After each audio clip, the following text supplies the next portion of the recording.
Tunaomba sana viongozi katika kata, kama kero ipo ni vizuri msichukue muda mrefu. Toeni taarifa TAKUKURU, tutashughulikia. Lakini kama mnahofu inahusu taasisi fulani, mnaweza kuambia taasisi hiyo mapema ili iweze kushughulikia kero, ili wananchi waweze kukaa vizuri katika maeneo yao. Lakini kama unaogopa kwenda TANESCO, sidhani wananchi kwa nini mtendaji wa kata uogope. Kama unaogopa kwenda hata ni kituo cha polisi, basi tupeni TAKUKURU sisi kama tunavyofanya. Tutashughulikia kero hiyo na ili tuhakikishe kwamba kero hiyo angalau inatatuliwa kwa wananchi waendelee na taratibu zao za maisha kama kawaida. Ndugu wanahabari, katika kipindi hiki baada hizo ndi mambo tuliyofanya katika kipindi hicho cha miezi mitatu.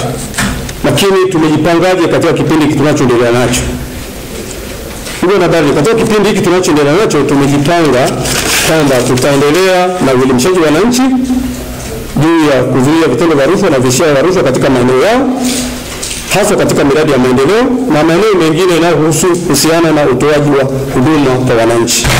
Lakini pia mkazo mkubwa utakuwa kuelimisha jamii ya kujitokeza kwenye chaguzi mbalimbali ndani ya vyama na katika uchaguzi mkuu wa mwaka 2025, na kuhakikisha kuwa wasikubali kudhalilishwa na kupewa fedha au kupewa rushwa ili kuchagua kiongozi. Tutaendelea kutoa elimu hii. Ndugu wanahabari, kama tunavyojua wote, sasa hivi tunaelekea kwenye uchaguzi mkuu ambao ni wa madiwani, wabunge na rais. Wanahabari, wagombea hawa ni wanachama wa vyama. Tunaombeni sana. Tunaombeni wanachama na viongozi wa vyama, tuhakikishe kwamba wagombea wetu tunaweka kwenye mchakato kura za maoni au mchakato mwingine ndani ya vyama ili tupate wagombea. Tunashauri sana, ni vizuri sana viongozi wa vyama, hakikisheni kwamba mnasimamia ipasavyo maadili katiba za vyama. Hakuna chama kilichoanzishwa Tanzania ambao kinaruhusu vitendo vya rushwa. Vyama vyote vinapiga vita rushwa. Sasa tuangalie baadhi ya wanachama ambao tunategemea waingie wagombee nafasi wanatoka ndani ya vyama vyetu, lakini mienendo yao mingine wanaona kazi mienendo ambayo ni kinyume na maadili ya vyama, ni kinyume na katiba za vyama, ni kinyume na sheria za nchi. Ni tunaomba viongozi wengi wa vyama, chukueni hatua mapema. Kama wanachama wa chama mtegemea kugombea nafasi fulani, mchakato wa kura za maoni, lakini ameanza vitendo ambavyo mnaona kabisa vitendo hivi ni kinyume na maadili ya chama, ni kinyume na katiba ya chama, ni kinyume na sheria za uchaguzi, ni kinyume na sheria ya nchi, tunaombeni viongozi sasa chukueni hatua mapema. Kwanza wanachokifanya, kama unafika mfano atoa nataka mtie nia, anatoa chochote anagawiwa wananchi, anafika kwa wanachama, anawapa wanachama. Wanachama, simamieni maadili ya vyama vyenu. Ni vizuri viongozi chukueni hatua mapema. Angalia viongozi wa vyama, chukueni hatua mapema wale watu. Kwanza watatetea chama, lakini pia wewe kiongozi pale ulipo, yule mwanachama anachokifanya unajua ni kinyume na maadili ya chama, anakifanya ni kwamba anakudhalilisha wewe kiongozi wa ile eneo husika. Kama vile wewe hujui taratibu za chama, chukua hatua mapema, aache kukudhalilisha. Mwambie haya sio maadili ya chama, haya sio uongozi wa chama. Kwa hiyo waache. Tunashauri sana viongozi wa chama, chukueni hatua mapema. Lakini tunasema kama taasisi ya kuzuia kutoa rushwa, tutakapopata ushahidi wa kutosha kuhusiana na watu wanatoa rushwa katika kipindi cha kuelekea chaguzi ndani ya vyama, naambieni kabisa viongozi wa vyama tutachukua hatua. Mojawapo ni kuwakamata. Kamata peleka mahakamani. Lakini nadhani hatua hiyo si nzuri, haijengi taswira nzuri ya chama. Haijengi taswira nzuri ya chama. Yaani mpaka unakamata kwa dola. Viongozi wa vyama wao wanaofanya mnaviona, chukueni hatua kuzingatia kanuni na maadili ya chama.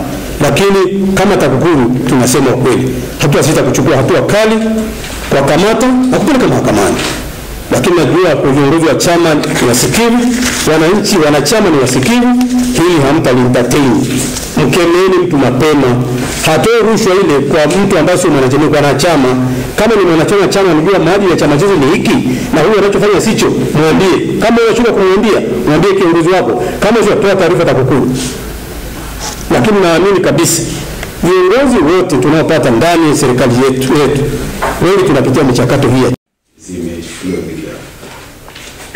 Mwanahabari, nakushukuru sana. Ni chombo gani? Clouds. Cloud. Naitwa Joktan. Natoka Clouds TV. Cloud. Sisi tunashukuru sana. Bwana Cloud, bwana ndugu wangu wa kutoka Cloud. ni kwamba hii miradi niliyosema hivi, miradi hii 9 ilikuwa na mapungufu. Lakini mapungufu yale unajua ni kwamba ndio tunayosema. Huyu anapiga plaster tiles anafunga, lakini sasa unajua gap ya tiles na tiles inakuwa labda inakuwa kama inachana sana. Sasa tunahisi kwamba ni utaalamu tu ule ambao marekebisho yale sehemu nyingine kirekebishwa, engineer akifika kikagua ile kazi, yanaweka kabisa tunaambia jamani hapa hapana. Plaster umepiga mbona hapa inaonekana kuna kufanyufa sana. Ina maana labda alipiga kutumia maji ya kutosha au kunyunyizia ukuta kumwagiwa maji wakati ule show yake haiwi nzuri. Kwa hiyo mapungufu tunaosema ni yale mapungufu ambayo kidogo. Yale ambayo tunagundua kwamba tunaona kwamba ni kosa lile ambalo ni la ubadhirifu, hiyo tunaanzisha uchunguzi. Lakini kwa hizi 9 ni yale mapungufu madogo katika finishing, katika ujenzi ambayo tumeinvolve mhandisi na huwa tunamwandikia mkurugenzi. Tumefika tumeona mapungufu haya na haya na haya, na mara nyingine tunachokifanya tunakienda mara ya pili tunaenda na mhandisi wa mradi anaenda kuangalia yale. Kwa hiyo unakuta amesharekebisha yale mapungufu, kazi imeenda vizuri. Lakini tunasema ile ambayo tunabaini kwamba lina ubadhirifu tutachukua hatua, lakini katika hii tulitembelea hakuna ambayo ilifikia element hiyo kwamba kuna ubadhirifu, ila ni yale finish katika ujenzi tukiona.